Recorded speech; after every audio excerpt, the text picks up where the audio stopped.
Merci, bienvenue à tout le monde dans cette nouvelle édition de l'émission L'Europe parle aux Congolais. Losako Tikaye Asala. Yé, c'est le peuple congolais dans ses droits de peuple à disposer d'eux-mêmes. Nous tenons aussi à dire ce Losako à notre invitée, qui est une de nos invitées permanentes, Madame Blandine Diafoutoua, secrétaire générale de RCK, secrétaire technique de la coalition, est aussi présidente de la souveraineté panafricaine. Ma première question, pourquoi avez-vous mis du temps pour réagir par rapport à cette actualité chaude? Vous donnez aussi un message par rapport à vos convictions. Bonsoir, chers compatriotes. Bonsoir, Lilo Miango. Donc, c'est avec beaucoup de joie que je reviens encore dans cette émission pour effectivement parler aux Congolais.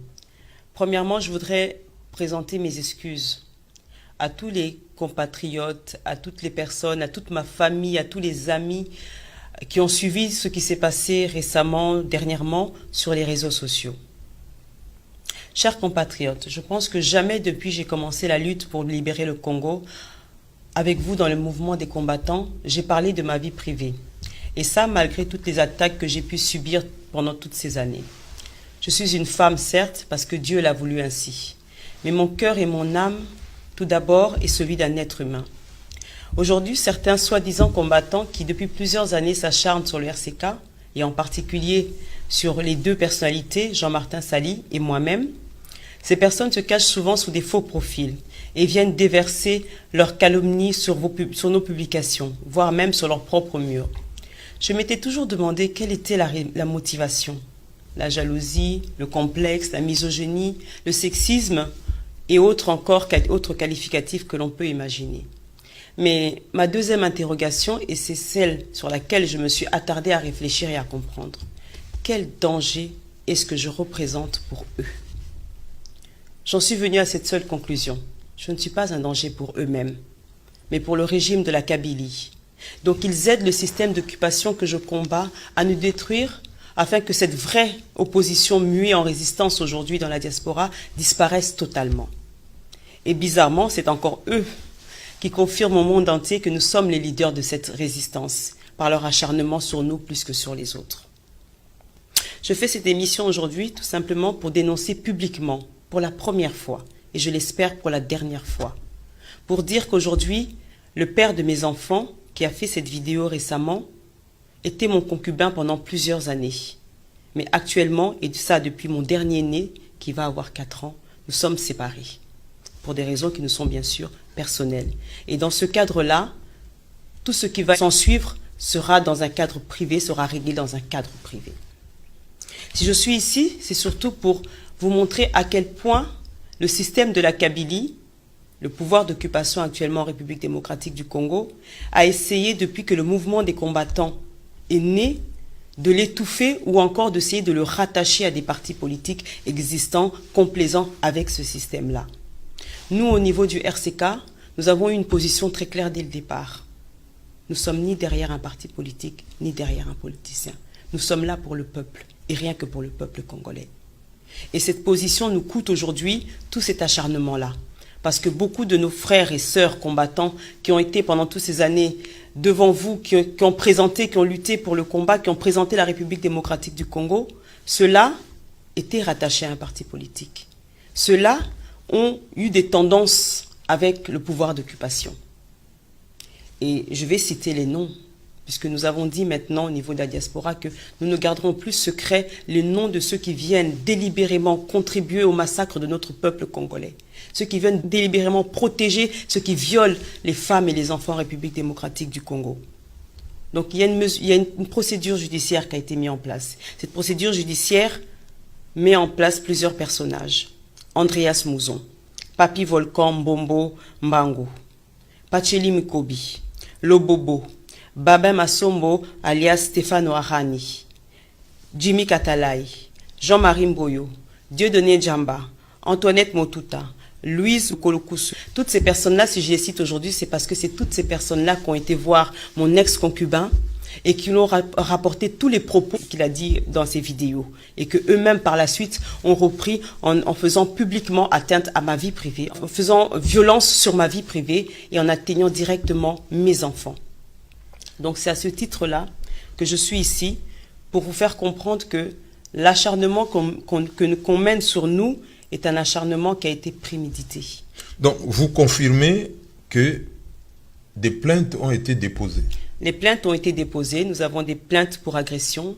Nous avons des plaintes pour publication et violation de la vie privée. Nous avons des plaintes sur atteinte directe de la vie d'un mineur. Donc toutes ces plaintes ont été déposées par les membres du RCK, par ma personne, par la personne de Jean-Martin Sali et par la personne de toutes les personnes qui ont été qui ont subi l'agression qu'il y a eu le 6 septembre au sein de notre local de la Maison des Associations du Paris 18e. Donc vous êtes une personnalité publique, même si vous avez votre vie privée. Vous confirmez aussi que ça fait un bout de temps que vous vous êtes séparé avec le monsieur dont... le père de mes enfants, Didier Mboukou, qui est le père de mes enfants, le père de mes 5 enfants, avec qui j'ai fait plusieurs années en concubinage, avec qui j'ai eu ces beaux enfants. D'ailleurs, mon trophée aujourd'hui, ce sont ces enfants-là. On dit on adore un Dieu. Moi, j'adore mes enfants. Tous autant qu'ils sont. J'ai 4 garçons et une fille, et tous les 5, je les adore. Et je ne permettrai à personne aujourd'hui, pour des raisons obscures ou des raisons propres, de vouloir maintenant s'attaquer à mes enfants. Qu'on s'attaque à moi, je le conçois, je suis une personnalité publique, je combats un système qui est véreux, un système qui est démoniaque. Je comprendrais qu'on puisse s'en prendre à moi. Mais qu'on se touche aujourd'hui à la personnalité de mes enfants, ça, je pense que l'image, la métaphore qu'on dit de la lionne qui s'attaque, qui défend ses enfants, serait léger par rapport à ce que moi, en tant que femme aujourd'hui, femme publique, Blandine Zafitua, pourrais faire pour protéger mes enfants. Peut-on confirmer qu'il y a eu un complot, qu'il y a eu un plan, qu'il y a eu des financements? Tout à fait, nous le confirmons. Ça fait déjà plusieurs années que nous savons qu'il y a au sein des combattants des infiltrés, comme on dit. Et ces infiltrés-là travaillent aussi bien avec nous en étant dans les marches, en faisant des vidéos, en criant « Kabila dégage », et aussi bien avec ce pouvoir d'occupation, la Kabylie, en allant leur donner des informations sur nos procédés, sur nos stratégies. Donc, cette infiltration ne date pas d'aujourd'hui. Les noms que je vous ai cités, qui ont été mis sous notre procédure judiciaire, font partie de ces infiltrés. Et aujourd'hui, nous avons la certitude que beaucoup d'entre eux ont été financés. Vous avez vu le 15 juillet ou encore avant, le 22 juillet, nous avons fait des procédures pour mettre en place, pour permettre à ce que le blocus des concerts puisse rester un acquis de la résistance. Cela nous a coûté énormément. Vous avez vu le rapport de force qui a été mis en place le 15 juillet, les plus de 10 000 Congolais africains qui sont venus ce jour-là. Mais voici maintenant les conséquences de cela. Parce qu'à la base de tout ce concert, on vous a expliqué ce jour-là que ce n'était pas seulement le concert d'un artiste congolais, c'était la mise en place d'un système élaboré, très finement élaboré, prémédité par le pouvoir d'occupation pour mettre une fin définitive à la résistance. Nous avons des personnages qui sont des personnages connus. Je vais commencer par le sommet de ces personnages, qui est Joseph Kabila. Mais le deuxième que vous avez vu arriver dernièrement ici dans la diaspora, que nous, en tant que combattants, devions pourchasser, devions lumbéliser, comme on dit familièrement, mais si nous n'avons pas pu le faire, c'est parce qu'il y a ces combattants infiltrés, ces combattants salariés du système qui ont fait blocus. Et c'était M. Tshibala, qui est le premier ministre de Kabila, qui est épaulé par M. Emmanuel Ilunga, qui est épaulé par M. Kassamba. Ce sont eux les porteurs des valises noires qui viennent semer les millions ou les milliers ou les miettes de euros ou de dollars dans la diaspora pour corrompre ceux qui étaient soi-disant avec nous au départ. Mais comment se porte le RCK actuellement? Actuellement, le RCK se porte à merveille. On a reçu un coup, certes, mais ce coup-là ne fait que renforcer encore nos convictions et notre détermination à aller au bout de ce combat dans lequel on s'est engagé il y a quelques années. Pour ma personne, je n'ai pas commencé la lutte au sein du RCK, je n'ai pas commencé la dénonciation de l'injustice sociale, de l'injustice économique en République démocratique du Congo au sein du mouvement des combattants. J'ai commencé cela, si je peux le dire, en 1986. En 1986, quand j'ai appris pour la première fois que les minerais ou les richesses qu'on attribuait au Zaïre à l'époque dans les livres d'histoire européens étaient une des miettes de ce que le Zaïre à l'époque possédait réellement. Quand j'ai appris que, à l'époque déjà, les partis politiques ou le pouvoir étaient complaisants justement à ce néocolonialisme ou encore à ces plans machiavéliques pour maintenir le peuple congolais dans une servitude définie et totale. Donc c'était en 1986 où j'ai eu moi cette première éveil. Et c'est vraiment en 1996, 10 ans après, que j'ai commencé à être active, à dénoncer cela publiquement, à pourchasser les dignitaires de Mobutu et à leur demander des comptes sur l'appauvrissement de notre peuple, sur l'appauvrissement de notre culture. Et c'est encore plus loin encore, j'ai été encore plus loin en défendant aussi la cause africaine. Parce qu'aujourd'hui, nous savons que l'impérialisme n'a pu régner, n'a pu avoir gain de cause qu'en divisant le peuple africain. Et le panafricanisme nous permet justement cette unification, cette unité qui nous permettra de recourir à notre liberté, notre souveraineté. Donc le RCK se porte à merveille, comme je viens de le dire, et le RCK va aller de l'avant. Le RCK aujourd'hui n'est plus le RCK qu'on a vu à longtemps où on ne faisait que de la rue, où on ne faisait que des manifestations. Le RCK poursuit ces manifestations, mais aujourd'hui le RCK a une réflexion politique, a des actions politiques, parce que notre but, notre devoir final, c'est d'aller prendre le pouvoir dans notre pays et de pouvoir mettre en place tous les acquis, toutes les revendications que nous voulons pour notre peuple. Vous confirmez aussi que vous avez des entrées au sein de l'ONU. Nous avons effectivement, en tant que un des premiers mouvements dans la diaspora reconnu publiquement, politiquement, socialement, économiquement, des entrées auprès de l'ONU, des entrées auprès des ministères des Affaires étrangères de la France et d'autres pays, des entrées auprès de l'Europe, de l'Union européenne, des entrées auprès de plusieurs partenaires économiques et politiques. Y compris certains ministères dans des divers pays africains. Tout à fait, tout à fait. Et à ce titre, je vais revenir un peu sur l'actualité, puisque je pense que c'est ce que le peuple congolais attend. Je n'ai pas voulu m'attarder dessus, parce que je pense que les Congolais, enfin ces Congolais-là, ces combattants-là, ont montré leur bassesse d'esprit. Et je pense que dans le combat que nous nourrissons aujourd'hui, on ne peut pas se permettre d'avoir cette bassesse d'esprit. Parce que quand on parle de 12 millions de morts, quand on parle de viols comme les femmes congolaises le subissent, ou les enfants, ou même les hommes congolais le subissent en République démocratique du Congo, on ne peut pas arriver à cette bassesse qui veut qu'on ne tape qu'en dessous la ceinture. Jusqu'à aujourd'hui, mon combat, vous l'avez vu. Je pense que tous les milliers de personnes qui m'ont suivi, qui ont suivi le RCK, qui ont suivi les vrais combattants, la vraie résistance, c'est par le message que nous avons porté. C'est par le courage que nous avons eu de dénoncer ce qui se passait républiquement démocratique du Congo. C'est par les actions que nous avons menées concrètement contre le pouvoir d'occupation. Aujourd'hui, moi, j'ai été amené à rencontrer Jean-Martin Sali. Jean-Martin Sali, qui est le président de la République du RCK, excusez-moi, je dévance. C'est un lapsus, mais c'est un lapsus révélateur. Parce qu'effectivement, il sera le président de la République démocratique du Congo. Donc, Jean-Martin Sali, qui est le président du RCK, je l'ai rencontré dans des circonstances qui a été voulues par Dieu. Parce que si, pour recadrer un peu l'historique, nous avons des amis communs, des amis de sa famille qui sont des amis de ma famille. Donc si nos chemins auraient dû se croiser avant, on aurait pu se croiser avant. Mais Dieu a voulu qu'on se croise au moment où le peuple congolais avait besoin de voir une figure, ou de voir deux figures, ou de voir plusieurs figures emblématiques, charismatiques, qui donnaient le message, qui donnaient l'impulsion pour que le peuple puisse se lever. Et c'est à ce moment-là que notre symbiose, notre volonté de voir le changement en République démocratique du Congo s'est rencontrée. Donc vous êtes une personnalité politique publique. Est-ce qu'on peut avoir une traçabilité par rapport à vos projets personnels? Vous avez fait quand même des études de droit. Tout à fait. Je suis une femme de droit et c'est pour ça d'ailleurs que toutes ces attaques que j'ai reçues pour ma part et pour la part du RCK dans le cadre de la violation de la vie privée va aller droit dans une juridiction, dans un tribunal. Et d'ailleurs, j'invite toutes les personnes qui font des vidéos de ne pas arrêter. Continuez à faire vos vidéos. Le système qui a été mis en place a été fait sous forme de bande organisée. Et le fait que tout justement, j'ai gardé un peu le silence, on m'avait posé la question tout à l'heure, c'est premièrement parce que j'avais des raisons personnelles qui étaient prioritaires, mais également parce qu'on devait prouver auprès des enquêteurs que c'était effectivement une bande organisée. Ce sont les mêmes personnes qui sont venues nous attaquer le 6 septembre. Ce sont les mêmes personnes qui, le lendemain, ont été reçues par Tchibala, Premier ministre de Kabila, avec Emmanuel Ilunga.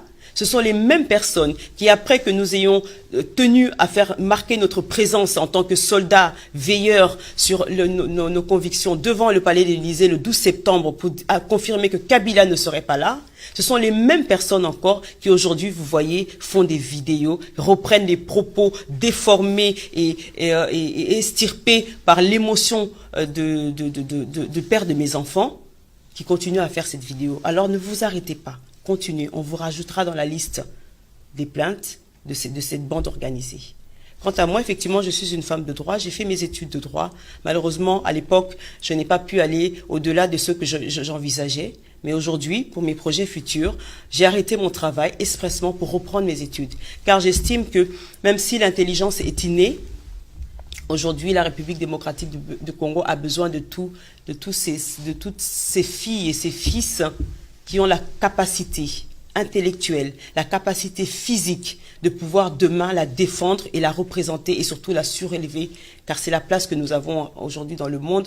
On parle de la plus basse position économique, alphabétique et tout ce qui s'ensuit, mais en réalité, on sait que les minerais et les ressources que nous avons dans notre pays permettent à ce que le monde entier soit au-dessus de tous. Donc c'est cela que nous aspirons à faire plus tard pour notre pays. Donc pour votre traçabilité par rapport à vos projets personnels, on n'étudie pas pour l'école, mais on étudie pour la vie, donc vous allez continuer. Je vais continuer jusqu'à ce que où Dieu me permettra de continuer, parce qu'effectivement, la détermination que vous voyez en moi, c'est une détermination qui est innée. Je pense que j'ai subi, pour ceux qui me connaissent personnellement, beaucoup d'événements qui auraient pu me mettre à terre. Et ça encore, ça en est une preuve. Bon, mais je pense que quand on a un destin qui est déjà prédestiné par Dieu ou par les saints, tout ce qu'on peut faire contre cette personne-là n'aura aucune incidence directe, ne permettra pas à cette personne de tomber plus bas que terre. Mais au contraire, ça me donne encore, aujourd'hui, là, comme je suis là, j'ai encore plus de hargne, comme on peut dire, pour continuer mon combat. Parce que je me dis que moi, ma petite personne que je suis, être attaquée ainsi, moi, une femme, une mère de 5 enfants, être attaquée jusqu'à ce niveau-là, à vouloir m'humilier publiquement, c'est que je vaux beaucoup. C'est que je suis une personne, donc moi-même, je me sous-estime quelque part. Mais aujourd'hui, ils viennent de démontrer la valeur que j'ai pour mon peuple, que j'ai pour le Congo. Mais quelle adresse avez-vous par rapport à la jeunesse congolaise, à la jeunesse africaine? Quelle adresse, quel message avez-vous par rapport au pouvoir de l'occupation et quel message avez-vous par rapport à la résistance? Alors, le message que j'ai pour la jeunesse, moi je suis venu ici très jeune, j'avais dans l'année de mes 5 ans. Donc j'ai fait toute ma scolarité ici en France. J'ai vécu dans les cités, comme beaucoup d'entre vous, dans les ghettos ou autres. Et c'est vrai que dans ces cités qui ont été, une fois encore, des stratégies mises en place par l'impérialisme, par l'Occident qui nous a accueillis avec grand cœur, mais qui nous ont mis dans une posture où il n'y a pas d'évolution possible pour la masse. Donc, dans ce cadre-là, j'ai très rapidement et très tôt voulu me sortir tout justement de cette ghettérisation et vouloir devenir quelqu'un. Donc le message que j'adresse à la jeunesse aujourd'hui, pour parler que de l'Île-de-France, on parle de plusieurs départements. Et chacun veut faire partir de ce département et pas de l'autre département. Sachez que tous autant que vous venez de l'Afrique. Et en Afrique, il n'y a pas de département. Il n'y a qu'un peuple solidaire, aimant, riche, qui compte les uns sur les autres. Donc, les démarcations de cités, de départements, enlevez cela. Vous devez être tous un pour demain être les enfants qui vont rehausser l'Afrique. Et pensez surtout à vos mamans, à la souffrance qu'elles peuvent endurer dans leur cœur, aux larmes qu'elles peuvent verser quand elles voient leur jeunesse mal tournée. Le message que je peux adresser à l'occupation, c'est que vous avez usé beaucoup de stratégies, vous avez dépensé beaucoup d'argent pour essayer de faire tomber cette résistance, pour essayer de faire tomber le RCK, pour essayer de faire tomber Jean-Martin Sali. Vous avez échoué. Nous, au RCK, on continue notre lutte. On n'arrêtera pas. Ce pays appartient au peuple congolais. Cette richesse appartient au peuple congolais. Elle ne vous appartient pas pour que vous puissiez en jouir comme vous voulez, pour que vous puissiez en faire comme vous voulez. Ce peuple-là n'a pas été un peuple que vous devez mettre à nu tous les jours, massacrer tous les jours. Alors nous continuerons notre lutte. Vous avez échoué et vous échouerez toujours. La résistance, mon message est simple. Je pense que tous ceux qui me connaissent savent que je regarde les hommes et je regarde les femmes droit dans les yeux. Et je vous regarde aujourd'hui droit dans les yeux. Et je vais vous dire aujourd'hui, la résistance, elle est là, au sein du RCK. Ceux qui sont des vrais résistants, des vrais combattants, qui luttent contre les systèmes d'occupation, qui luttent contre Kabila, qui ne sont ni derrière un parti politique, ni derrière un fanatisme, doivent rejoindre le RCK. Ceux qui ne seront pas avec le RCK aujourd'hui seront considérés comme des ennemis du peuple, qui seront considérés comme des non-résistants et surtout pas des combattants. Vous nous avez interdit des marches, nous serons là. Vous nous avez interdit des rassemblements, nous serons là. Aucun de vous ne peut nous faire peur aujourd'hui. Vous avez démontré que vous êtes des âmes faibles, que vous êtes des lâches. Vous cachez derrière des vidéos, vous cachez derrière des commentaires. Dans mon silence, j'ai pris le temps de lire chacune des publications, chacun des commentaires. Et à ce titre, je remercie toutes les mamans, toutes les femmes, tous les hommes qui m'ont soutenu pendant cette épreuve, qui ont soutenu le RCK pendant cette épreuve, qui nous ont défendu bec-ongle, qui ont affiché même leur visage, qui ont fait des vidéos pour dénoncer cette calomnie et toute cette persécution et tout cet acharnement sur nous. Je vous remercie de nous avoir soutenus. Sachez que le RCK ne vous abandonnera pas. Le RCK est là pour vous, pour le peuple congolais. Donc, tous ceux qui sont de la résistance, c'est avec le RCK. Merci. Bon, maman, pour nous souki ça, non mon okabiso ba koko. Omemi makambo epa ya ba zuzi. Tout à fait. Na memi makambo epa ya ba juge ndenge tolobi na lingala, tout simplement parce que il faut toyeba ke tozo linga to sala en état de droit en République démocratique du Congo. Mais biso moko tozo sala capable te ya ko yeba ki il y a des lois de protection. Il y a des lois de protection de la vie privée, il y a des lois de protection des mineurs, il y a des lois de protection de la femme, il y a des lois de protection ici dans ce pays, même pour des animaux, même pour des arbres. Donc il y a des lois qui doivent être respectées. Et le respect de la vie privée fait partie de ces lois. Donc toromema babino la juge tina suka. Ba o bazaki na ba preuve ya kolakisa batu mokili mobimba o bobomba ki o nan bobimisi te bobimisango bobomba ngote. To comme dans na tribunal. Mokolango vraiment na rolinga vraiment o azaki na photo alaksa photo. O azaki na écrit alaksa écrit. Parce que c'est là, ce jour-là, que le juge en a besoin, bah, preuve Nabino est justifié, acharnement Nabino, il y a vie privée à Moutou, alors que cette personne-là est tout d'abord une personne publique. Et que combat au azo mené, et zali pour un bien-être général à tous les peuples congolais et bien sûr de tous les peuples africains. Bon. Madame Blandine Diafoutois, merci d'avoir été notre invitée. À la prochaine occasion, je vous remercie. Matondi Mingi, Tutondele, Accentisana, toi ça qui dit là.